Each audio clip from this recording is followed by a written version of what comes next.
Hi everyone, I hope you guys are doing great out there and that you are sustaining your energy. So I just want to talk to you about a couple different things today.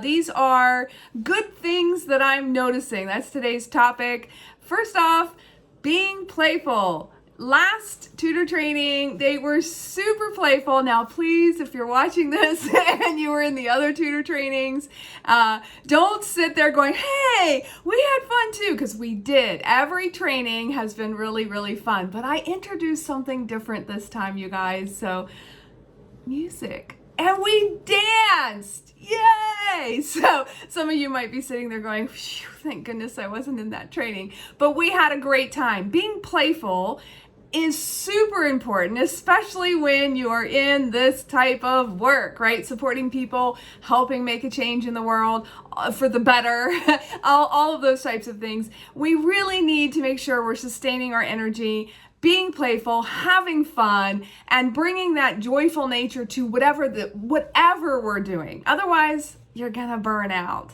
And so I just wanted to say thank you to those dancing queens that we had in July's tutor training. And don't worry, you're gonna get some more music coming up in other trainings as well. So that's just the first fun thing I really wanted to share. The next thing that's good that I'm seeing is that I am finally able to get out there and sit with you in person during your tutoring sessions. So I just started, so if I haven't visited your class with your student yet, don't worry, I'll get there. It's gonna take a little bit of time. And there's no stress. There's no pressure. I'm only coming for about 20 minutes, hanging out, just to give you some good, wonderful, positive feedback and see all the beautiful things that are happening. So I just wanted to share a few really wonderful things that I see happening. The biggest is people checking homework. Starting class with that warm up of just looking at the homework. Hey, what did you do? And actually taking time to go over it a little bit with the student. Now, you don't have to go every single one. You could pick 3 out of, the page, or just depending upon how much there is for you to choose from. And have the student read to you. Have them discuss with you why that was the answer. This is a good thing that I saw happening in some of the sessions, is not just asking for the answer, because sometimes we can memorize and we can, write an answer down, but we don't know why that's the answer. We don't know, we don't really understand.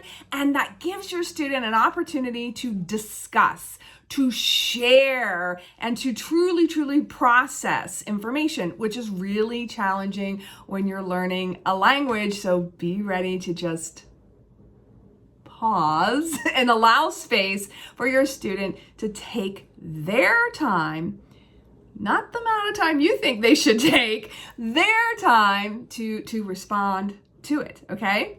That's the first good thing. The next thing I'm seeing are really nice creative warm-ups. One idea I saw, now this of course is going to depend upon your student's level and what unit and lesson you're in. So don't take what I'm saying and go, oh, I'm gonna do that, because it has to fit the Step Forward curriculum, right?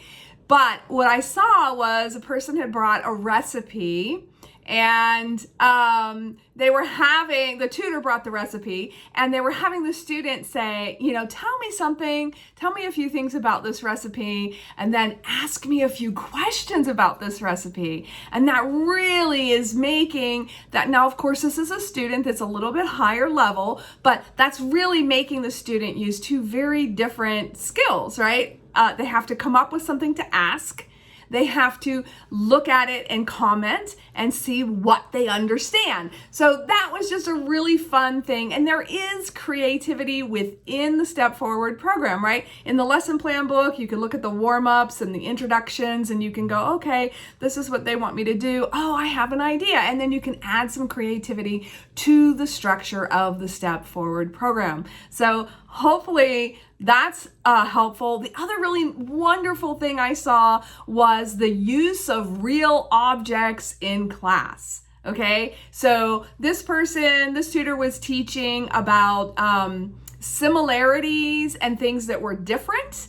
and they had 4 different figurines, 4 different elephants, and the tutor's probably going, that was me, in front of them. They were all different colors, all different sizes. And it was like big, and then it went down to really little, and it gave such a beautiful visual cue about all types of vocabulary that was being used in that unit and lesson. And it takes a little bit of extra effort, right? You kind of got to scrounge around your house and see what you can find or put together. But again, that's the fun, creative part. Now, do you have to do that? No, you don't, okay? But I'm just sharing some really neat ideas that I've been seeing happening in class in case you like them too, and see how they would fit into the Step Forward curriculum and that lesson that you might be on. So the other thing that I saw that I really liked is the use of the dry erase boards, okay?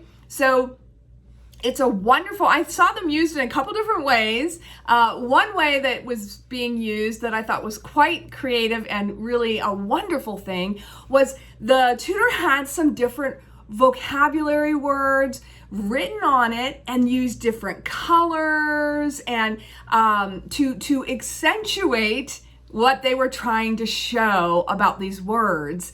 And it was just sitting there. It was just sort of like background noise, if you want to call it that, right? So the student comes in and they see that and they're like, curious. They might not know what that is yet, but it's there supporting their experience. And then of course, that dry erase board was directly used during class. So it was really, really well done, and kudos, way to go. And so that's really what I'm coming to see in person, is just, give you some kudos about all the hard work you've been doing. And I know a lot of you tutors out there have been with Literacy Connection for a very long time, far before myself or Kelly or anyone, and maybe haven't had a lot of nurturing or anybody coming around, check in and saying, hi, we appreciate you.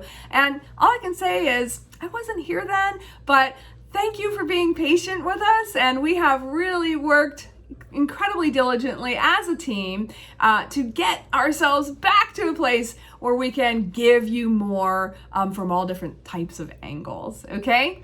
Here's just a fun little tip. So let's just pretend you're teaching vocabulary, the word same, and you're teaching the word variety. I'm just making this up. But it would be really easy, okay, I have something to show you, if you could bring something from home, right?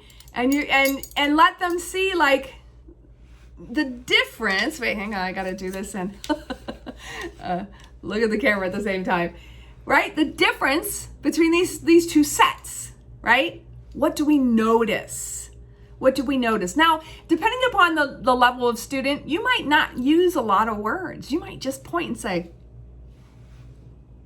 and then you could say same and variety, right? Or same and different, depends upon the words you're trying to teach. But let's pretend we're teaching variety. There is a variety and these are same, right? These are the same. So just a little, really, like I just went through my kitchen. I was like, let's grab these, right? Like you can easily find real objects to bring into class to make things come alive. And you might think, that's just too simple. These are adults, blah, blah, blah.